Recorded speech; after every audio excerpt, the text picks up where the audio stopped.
എങ്ങനെ? നല്ല ഐഡിയ അല്ലേ? നല്ല ആശയാണ്. നിന്റെ ഈ ഐഡിയകളല്ല ഞാനന്തം വെള്ളയ്ക്ക് ചോർത്തും. അടുത്ത മുഖ്യമന്ത്രി എന്റെ മകനാ, ദീപക്. കൊച്ചമ്മണി പത്രിക കൊടുക്കില്ലല്ലോ? ഒരിക്കലും ഇല്ല. ദാ ക്യാഷ്.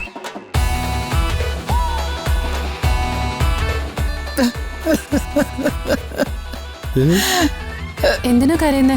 ഒരു മന്ത്രിയാകാനുള്ള എന്റെ മോഹമാ കരിഞ്ഞു പോയത്. പോട്ടെ. മേഡം, എന്റെ കമ്മീഷൻ. Thank you. അമ്മേ,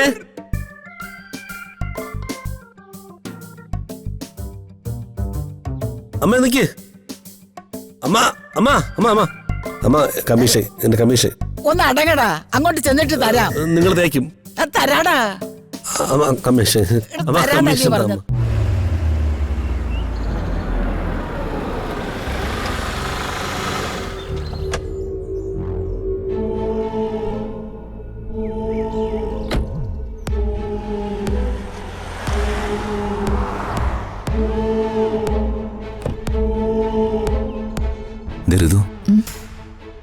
ഇതേ ആ ദീപകിന്റെ പെട്ടിയാ. അവന്റെ ഡ്രസ്സും കൊണ്ടാ അവരാ പോക്ക് പോകുന്നത്. മകനെ പ്രാഗിക്കൊണ്ടുള്ള ആ പിശാചിന്റെ ഒരു ഡ്രാമ. മനോഹരമായൊരു ബോധം കടല്. അമ്മ വന്നോ? പിന്നെ വരാതിരിക്കോ? എന്റെ മകന്റെ തെരഞ്ഞെടുപ്പ് വിജയത്തിന് വേണ്ടിയാ ഇന്നു മുതൽ ഈ അമ്മയുടെ പ്രാർത്ഥന. അതെ, അമ്മയെ പെട്ടിയെടുത്തോണ്ട് പോരുന്ന ആരെങ്കിലും കണ്ടോ? അതൊക്കെ ആരെയും കാണിക്കാതെ കൊണ്ടുവരാൻ എനിക്കറിയില്ലേ. ഇലക്ഷൻ വരെ ഞാനും നീയും ബദ്ധശത്രുക്കളാ. അനന്തപിള്ള അല്ലാതെ ഈ തരികിട മറ്റാരും അറിയണ്ട. കണ്ടോ അമ്മയുടെ മോന്റെ അഭ്യാസം. ഇവനുണ്ടല്ലോ ഈ ദീപകിന് 8 നിലയിൽ ഇലക്ഷന് പൊട്ടിക്കണം, എന്നിട്ട് വീട്ടിൽ നിന്ന് അടിച്ച് വെളിയിലാക്കണം. വർമ്മ സാറേ ഇലക്ഷൻ വർക്ക് മാനിപ്പുലേറ്റ് ചെയ്യില്ല. പക്ഷേ അനന്തപിള്ള കാലന കാശ് വാരി എറിയും. അതുകൊണ്ട് ഈ ദീപക് എന്ന ഇഡിയറ്റിനെ തോൽപ്പിക്കാൻ ഇച്ചിരി പാടുപെടേണ്ടി വരും. വാ നമുക്ക് പോവാം.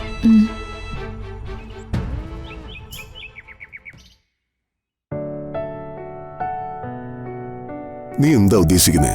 എനിക്ക് മനസ്സിലാവുന്നില്ല. അച്ഛാ, ഒരു ഇലക്ഷൻ പ്രചരണ ജാഥയാ ഞാൻ ഉദ്ദേശിക്കുന്നത്. കാൽനട ജാഥയോ? കാൽനടയൊന്നും പ്രാക്ടിക്കൽ അല്ല.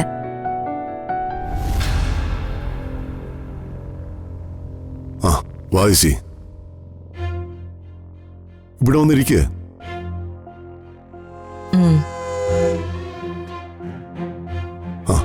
നീ വിശദീകരിക്കുക. അതായത് വളരെ പെട്ടെന്നുള്ള ഒരു പ്രചരണ ജാഥ. അങ്ങ് മഞ്ചേശ്വരം മുതൽ കളിക്കവിള വരെ, പാറശാല വരെ ഒരു പെർഫെക്റ്റ് പ്രചരണ ജാഥ. അല്ല മോളെ, ഇലക്ഷൻ ഇനി അധിക ദിവസമൊന്നുമില്ലല്ലോ. ഇലക്ഷൻ പ്രചരണം നമ്മൾ ഇവിടെ നടത്തും, മാടപ്പള്ളി നിയോജക മണ്ഡലത്തില്. അച്ഛൻ KCPയുടെ നിയുക്ത മുഖ്യമന്ത്രിയല്ലേ. കേരളത്തിൽ മുഴുവൻ നടപ്പാക്കാനുള്ള പദ്ധതികൾ അച്ഛൻ ഈ പ്രചരണ ജാഥയിലൂടെ വ്യക്തമാക്കണം. ജനങ്ങളോട് പറയണം. അതെന്തൊക്കെയാ? അച്ഛാ, അത് നമ്മുടെ പ്രകടന പത്രികയിൽ ഉള്ളത് തന്നെയാ. മീഡിയയോട് പറഞ്ഞതൊക്കെ.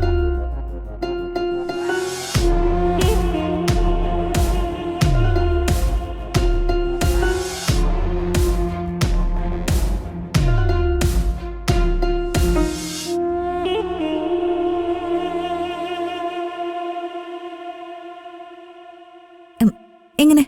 നല്ല ഐഡിയ അല്ലേ? നല്ല ആശയാണ്. നിന്റെ ഈ ഐഡിയകളല്ല ഞാനന്തം വെള്ളയ്ക്ക് ചോർത്തും. അടുത്ത മുഖ്യമന്ത്രി എന്റെ മകനാ, ദീപക്.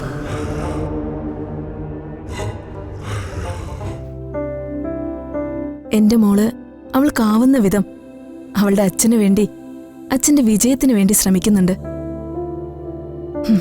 ഭഗവാന്റെ കടാശം കൂടി ഉണ്ടെങ്കിൽ മോളെ കടമ്പയില് അവളുടെ അച്ഛനെ വിജയിപ്പിക്കും. അതെ ചേച്ചി, മോളുടെ ആശയങ്ങൾ തീർച്ചയായും സാറിന്റെ രാഷ്ട്രീയ വിജയത്തിന് നന്നായി ഭവിക്കും. സാറിന്റെ ഒപ്പം ഉണ്ടായിരുന്നെങ്കിൽ ചേച്ചി ചെയ്യേണ്ട കാര്യങ്ങളാ മകളിപ്പം നിർവഹിക്കുന്നത്. അവളെ ഓർത്ത് എനിക്കിപ്പോ അഭിമാനമുണ്ട് സുജാതെ. വളരെ ചെറിയ പ്രായത്തില് ഇത്രയും വലിയൊരു വെല്ലുവിളി ഏറ്റെടുത്ത് ആ വെല്ലുവിളി പ്രാവർത്തികമാക്കാൻ ശ്രമിക്കുന്ന എന്റെ മകള്. അവള് ശരിക്കും എന്നെ അത്ഭുതപ്പെടുത്തുക. എനിക്ക് ഒരു കാര്യത്തിലേ വിഷമമുള്ളൂ. അതെന്താ സുജാതെ? ശരിക്കും ഋതുമോളും കൂടെ ഒരു മണ്ഡലത്തിൽ സ്ഥാനാർത്ഥിയായി മത്സരിക്കണമായിരുന്നു. മത്സരിച്ചിരുന്നെങ്കിൽ 100% മോൾക്ക് വിജയം ഉണ്ടായേനെ. ഏയ്, അവൾക്ക് അങ്ങനെയുള്ള ആഗ്രഹങ്ങളോ താല്പര്യങ്ങളോ ഒന്നും ഇല്ലെന്നാ ഞാൻ മനസ്സിലാക്കിയിരിക്കുന്നത്. അവൾ ഈ ചെയ്യുന്നതെല്ലാം അവളുടെ അച്ഛന്റെ വിജയത്തിന് വേണ്ടി മാത്രമാ.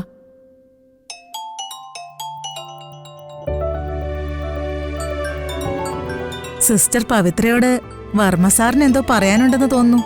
നീ ഒരൊറ്റൊരാളെ ഇതിനൊക്കെ കാരണം. മോൾ അദ്ദേഹത്തിന്റെ നമ്പർ ബ്ലോക്ക് ചെയ്തതാ. മോള് ബ്ലോക്ക് ചെയ്ത നമ്പർ ഞാൻ കാരണം അൺബ്ലോക്ക് ആയത് ഭാവിയിൽ പത്മാവതി ചേച്ചിക്ക് ഗുണം ചെയ്യുമെന്ന് നമുക്ക് കണ്ടറിയാലോ. ചേച്ചി കോൾ അറ്റൻഡ് ചെയ്യ്.